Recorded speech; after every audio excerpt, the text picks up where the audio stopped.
Hey, what's up guys? So we're here going over Challenge Rift 147 for North America this week, which is going to be a Blessed Hammer Crusader. So here's what we're working with as far as the gear pieces. Nothing important to mention in the actual main gear, other than Reaper's Wraps, which are our bracers that will grant us extra resource when we go ahead and pick up those globes. As far as our Kanai's Cube, since it is a Blessed Hammer build, a lot of multipliers here with Gabriel's Van Braces. It'll also give us extra Wrath refunded if it hits 3 or fewer enemies. And then with Johanna's Argument, you're going to get more damage and attack speed. And the only thing to mention here is Hammer Jammers. We're going to be able to blind our enemies, and it will make it so they take 400% increased damage once we go ahead and blind them. And then for our skills over here, we've got Provoke. You can go ahead and activate this whenever you need some additional Wrath. Seed Charge, just to kind of move out of any explosions, or if you want to go ahead and just speed through certain areas, because there is going to be a channeling pylon that we'll get. And then we've got Shield Glare, so this is going to give us Wrath, and on top of that, we're going to be able to blind all of the enemies, which is going to go ahead and proc our Hammer Jammers. Then our main source of all of our damage is Blessed Hammer. And then we've got Laws of Valor, which will go ahead and give us extra attack speed, which will be kind of nice. You can activate it whenever you really want. Your Echoing Fury will outclass the amount of attack speed that you get with this anyways, but pop it in the very beginning if you want to, or just start ramping up a bunch of hammers and just start walking can be okay as well. Then we have Accurate's Champion with Prophet. So this is going to make it so if you would normally rip, you won't rip when you have this active. So basically it's your way to get out if you're in a bad situation where you can't like dodge something.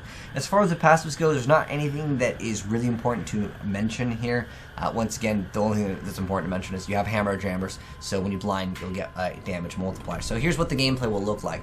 Go up to an Elite. If it's just regular enemies, you can just spam Blessed Hammers, but if it's Elite, go ahead and blind them, and you'll eliminate them much faster. And pretty much you just have a good time with this Rift. Minus the survivability, because this one is a little bit squishy. But anyways, let's go ahead and hop right in, and I'll show you guys how to complete it. Alright, so right off the bat, you can go ahead and Steed Charge, and then just activate everything. If you can, try to Shield Glare the Elite like we did over there. That's good. And basically watch out for any of the explosions, because they can get quite tough. I'm going to go ahead and try to get a group and provoke it. But any like explosion right there from the grotesques is what you want to watch out for, because again, the build is very squishy. That's the only downside. We just had a really nice blind right there on the opponent. So go ahead and limit this Elite Pack. And again, just watch out for those explosions. That's the only thing that makes this run a little bit difficult. But it's not too bad. And once you go ahead and eliminate them, you can actually go ahead and path up here.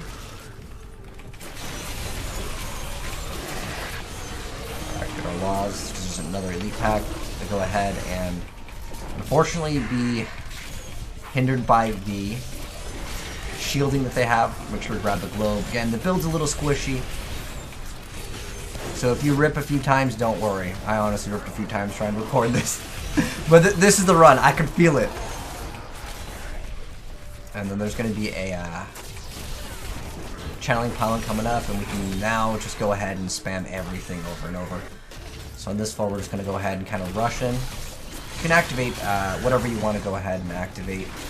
But pretty much just try to go through this a little bit fast. We're going to go on the left side now, on the second floor, and then eliminate this Elite Pack. And that's pretty much all you'll get on this floor until like the very, very end. We'll skip out on these, throwing a few hammers down. Make sure you hug the right side of the wall. And we'll get this Elite Pack. Hopefully this shielding won't last too long, because that's the problem with this. If you're really trying to like go for like the best times, you need to basically RNG it, basically hit a really good Shield Glare and eliminate them before anything can really happen. There's another pack over here. Oh, that one was really nice. It just melted for us. So again, try to, if you can, activate your Blessed Hammers beforehand, so you can start getting a few of them spun up. So when you get to the area where you need to go ahead and fight the Elite Pack, you can kind of soften them up a little bit, and then proc the effect of our Echoing Fury, which is quite nice to go ahead and have. And there's another Elite over here. But I'm trying to be a little bit more cautious over here. This one has Vortex, and sometimes you can get right into that center of the lightning, and you'll just pop. Alright, next floor over here. Just Steed Charge once again, just activating all of our abilities until we get to Elite Pack, and then pretty much try to Shield Glare. Unfortunately, we like popped it too early right there. We won't have it up for a little bit, so we'll go ahead and now activate this. And also blinding helps out with survivability because obviously they're not going to be attacking you because they are blinded. On this one, the end of the floor is to my left, but I'm going to go down here because there is an Elite Pack that is hiding. We're going to get him. And if you can try to time your Rift to where you would get the Rift Guardian to spawn when you have your Across Champion up, that is ideal. Because, well, you get one-shotted is the build. Again, survivability is kind of difficult with this one, so I'm going to pop it right now and get the boss, hopefully down relatively quick. You can see I don't have Shield Glare up, now I have it up, but I still have the Across Champion. That's like the most important thing. And he is dead. There we go. And that is how you complete this week's challenge rift. So we got a 348. Let's go ahead and hop right in and see what does that land us on the leaderboard with a 348. I'm just kind of curious. I haven't actually checked out the times.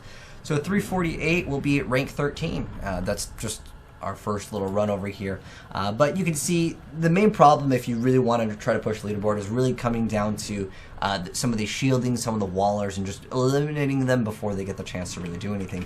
But anyways, hopefully you guys enjoyed the video, and if you did, drop a like on it. And if you're new here and you want to see more Diablo content, we just uploaded the playthrough of Median XL for this new season for Diablo 2 Season 24. And I highly recommend any of you guys that are interested in just Diablo. I know we're waiting for the next Diablo game, but there was a recent patch for Diablo 2 that added a lot of newer content for a Median XL fan-made mod. It's excellent. Highly recommend it. I'll pin it down below in the comment section below. But thanks for tuning in, guys, and if you want to see more Diablo as well as action RPG and other gaming content, hit subscribe, turn that bell, and you'll definitely see more very soon.